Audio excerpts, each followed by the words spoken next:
जावेद और आप देख रहे हैं द बॉस न्यूज। अभी मैं सहरसा जिले के सिमरी बख्तियारपुर में मौजूद हूं और हमारे साथ देखिए कितने जदयू के नेता हैं यहाँ पर, और यहाँ पर सब इकट्ठा हो गए हैं। वजह यह है कि सांसद दिनेश चंद्र यादव जो कोसी में एक माने जाने चेहरे हैं, उनके खिलाफ बीजेपी के विधायक और साथ साथ जो उपाध्यक्ष जो है कुछ टीका टिप्पणी कर दी है। उनका साफ तौर पर कहना है कि सहरसा में ओवरब्रिज जो नहीं बन रहा है वो साफ तौर पर उनकी देन है, वो है दिनेश चंद्र यादव। तो इसको लेकर के ये लोग आज प्रेस कॉन्फ्रेंस किए हैं। इन लोगों का क्या कहना है, क्या सफाई देनी है, इन लोग से हम बात कर लेते हैं। क्या कहना चाहेंगे सर? साफ तौर पर कहा गया है कि दिनेश चंद्र यादव नहीं बनने देते हैं ओवरब्रिज। जहाँ तक हमारे माननीय सांसद दिनेश चंद्र यादव जी का सवाल है, तो वो एक ओवर ब्रिज क्या, कितने ओवर ब्रिज और कितने रोड और कितने पुल का शिलान्यास और उद्घाटन कर चुके हैं। ये सहरसा में ओवर ब्रिज बनेगा तो हमारे पूर्व के साथी भी बता चुके हैं, तो माननीय दिनेश चंद्र यादव के सहयोग से ही बनेगा, उन्हीं के आशीर्वाद से बनेगा। और आरोप टीका टिप्पणी करना ये कहीं से भी बहुत गलत है। और हमारे माननीय सांसद का जो विकास का कार्य है वो किसी से छुपा हुआ नहीं है। एक वो आदमी हमको दिखाने का, आईना दिखाने का काम करता है, तो वो पहले अपने गिरेबान में झांक के देखे कि हम कहाँ पर हैं।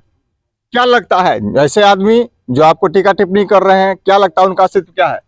उसका अस्तित्व तो अपने आप में गिरेबान झांके वो कि हमारे खिलाफ में वार्ड के नगर पंचायत में लड़े थे, तो उनकी क्या हैसियत हुई थी अपने आप में पहले झांक के देखे। 1000 वोट में 200 वोट भी नहीं ला सके थे और हमसे पराजित हुए थे। तो इस पर क्या टीका टिप्पणी करना, उसकी चर्चा करना भी हम गलत समझते हैं। जी आइए, और कुछ लोग हैं, क्या कहना चाहेंगे जिस तरह से टीका टिप्पणी हुई है? दिनेश चंद्र यादव के बारे में जो भी कहा है, कुछ जदयू के बीजेपी के नेता, बिकाऊ नेता, वह सूर्य को डिबिया दिखाना और अपना कद छोटा करना बराबर है। विकास के नाम पर दिनेश चंद्र यादव को विकास पुत्र के नाम से जाना जाता है और कोसी का वह विकास पुत्र है और विकास के प्रति ही रात दिन वह सोचते रहते हैं। इसलिए करके जिन्होंने उसके प्रति आलोचना डाला है उसकी कोई स्थिति नहीं है और दिनेश चंद्र यादव के जूते की गंदगी के बराबर भी नहीं है। जी आइए, और कुछ लोग इनसे भी बात कर लेते हैं। क्या कहना चाहेंगे सर जिस तरह से टीका टिप्पणी हुई है? देखिए, अभी केंद्र में भारतीय जनता पार्टी की सत्ता है और ये बयान जो दे रहे हैं भारतीय जनता पार्टी के छोटे भैया नेता, उनको मैं एक सलाह देना चाहता हूँ। यदि आपको औकात है, अपनी औकात को दिखाइए और ओवरब्रिज बनाइए। ये रेलवे का प्रकरण है और माननीय सांसद महोदय जी के ऊपर जो अनर्गल टीका टिप्पणी करते हैं, आपको बता दें कि 1996 से माननीय सांसद जी सहरसा के विकास के लिए लगे हैं और आज सहरसा की जो पहचान है राष्ट्रीय फलक पर, कहीं भी पहचान है तो वह माननीय सांसद दिनेश चंद्र यादव जी के कारण है। आज बड़ी रेल लाइन हो, लंबी दूरी की गाड़ियां हो, बड़ी बड़ी एक्सप्रेस ट्रेन यहाँ से जो चलती है तो माननीय सांसद महोदय के द्वारा ही किया गया कार्य है। चाहे राष्ट्रीय राजमार्ग हो, कृषि कॉलेज हो, सेंट्रल स्कूल हो, नवोदय विद्यालय हो, कई ऐसे अनगिनत विकास के जो पहलू हैं वो सारे के सारे दिनेश चंद्र यादव जी के द्वारा किया गया है। एक लंबी लकीर खींची है उन्होंने और उस लकीर को आज तक किसी को हिमाकत नहीं है। मैं चैलेंज देता हूं भारतीय जनता पार्टी के जो भी छोटे भैया नेता बयान दे रहे हैं, उस लकीर को छोटा करके दिखाए आपको औकात है तो। जी आइए, और कुछ लोग हैं, क्या कहना चाहेंगे जिस तरह से आपके सांसद पर टीका टिप्पणी की गई है? देखिए, हमारे सांसद के बारे में जन जन के नेता हैं वो, और यह उत्तर बिहार में सभी लोग जानते हैं, आम लोग जानते हैं जो वह विकास करने का काम करते हैं। वह सिर्फ आज तक विकास किए हैं और विकास के परिभाषा से उनको लोग जानते हैं। आदरणीय दिनेश चंद्र यादव ओवरब्रिज के मामले में आदरणीय मुख्यमंत्री श्री नीतीश कुमार जी से मिल करके वह उसमें राशि दिला के बिहार सरकार को यह निविदा करवाने का काम किया है। बीजेपी को के जो छोट भैया नेता आ रहा है, जो बीजेपी के यहाँ प्रतिनिधित्व कर रहे हैं, वह सभी लोग मिल करके वह कोर्ट में रीट करवाने काम किए हैं। यह ओवर ब्रिज नहीं बनेगा तो दिनेश चंद्र यादव के ऊपर थप्पा जाएगा। जब ओवर ब्रिज बनेगा तो उसका क्रेडिट हम लोग भी लेंगे जो हम लोग करवाए। यह क्रेडिट लेने के लिए वह लोग झूठा पार्टी जो है वह होर मचाए हुए। आदरणीय दिनेश चंद्र यादव तो उसका टेंडर करवा दिए हैं, उस न्यायालय में एक बार बहस भी हो चुका है, वह सभी लोग जानते हैं।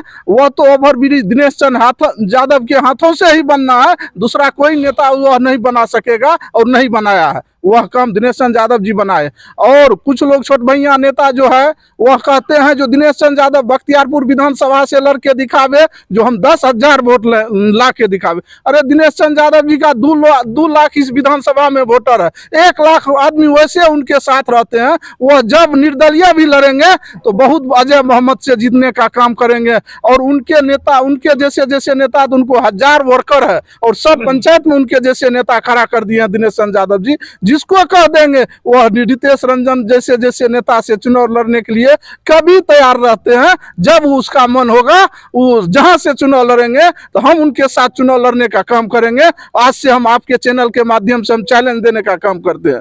और दिनेश चंद्र यादव एक सूरज है और यह कोसी के धरती पर उसका वजूद है। और वो जहां भी घूमते हैं तो उसी के पुल्ला होके जाते हैं, उसी का रोड होके जाते हैं। मोहनपुर में उसका घर था, घर जाने के लिए रास्ता नहीं था तो दिनेश चंद्र यादव रास्ता बनवाने का काम किया। बख्तियारपुर में जो घर है उसका, उसके आगे होके NH गुजरवाने का काम किया है वो दिनेश चंद्र यादव। कौन नेता के बारे में गिनावे जो कौन काम किया है सहरसा में? कौन एक ठो काम बतावे जो कौन सांसद काम किया है, कौन MLA काम किया है? वह दिनेश चंद्र यादव काम किया है, वह सभी लोग जानते हैं, बल्कि जदयू का लोग ही नहीं जानते हैं, आम लोग जानते हैं। इसलिए ऐसा ओछी हरकत करने वाले के हम सलाह देते हैं आपके चैनल के माध्यम से, इस तरह का हरकत आप नहीं कीजिए। आपके बारे में सभी लोग जानते हैं कि कितना दरबार आप खटखटा के आए हैं। नेतागिरी में इतना जल्दी सोचती लोकप्रियता दिनेश चंद्र यादव पर बोलने से नहीं मिल जाएगा। शरद यादव के यहाँ गए आप टिकट लेने के लिए, लालू प्रसाद यादव का झोला ढोए, पप्पू यादव के पार्टी में गए, आज बीजेपी का गुणगान गाते हैं। कल आप किस पार्टी में गुणगान गाइएगा उसका कोई ठिकाना नहीं है। इसलिए ऐसा नेता बहुत बयानबाजी देने वाले ढेर घूमते रहते हैं। जी आइए, और कुछ लोग हैं, क्या कहना चाहेंगे? आपके नेता के ऊपर टीका टिप्पणी की गई है। देखिए, रेलवे ओवरब्रिज का निर्माण तो बहुत पहले हो चुका था, लेकिन कुछ वहाँ के स्थानीय लीडर जो अपने आप को कहते हैं, उनके द्वारा न्यायालय में परिवाद दायर करवा करके उस विकास काम को रुकवाने का काम किए, ताकि स्थानीय सांसद के ऊपर इस तरह का आरोप प्रत्यारोप लगे और लोग जाने कि जो हमारे आदरणीय सांसद दिनेश चंद्र यादव के ऊपर एक आरोप लगा, एक साजिश के तहत आरोप लगाने का काम करे कि भाई इनके रहते ओवरब्रिज का निर्माण नहीं हुआ। ये तो भारत सरकार की योजना है और बिहार सरकार को जमीन देना है, जमीन दिया जा चुका है, लेकिन कुछ जमीन दाता से रीट करवा करके उसको अवरुद्ध करवाने का काम किया गया।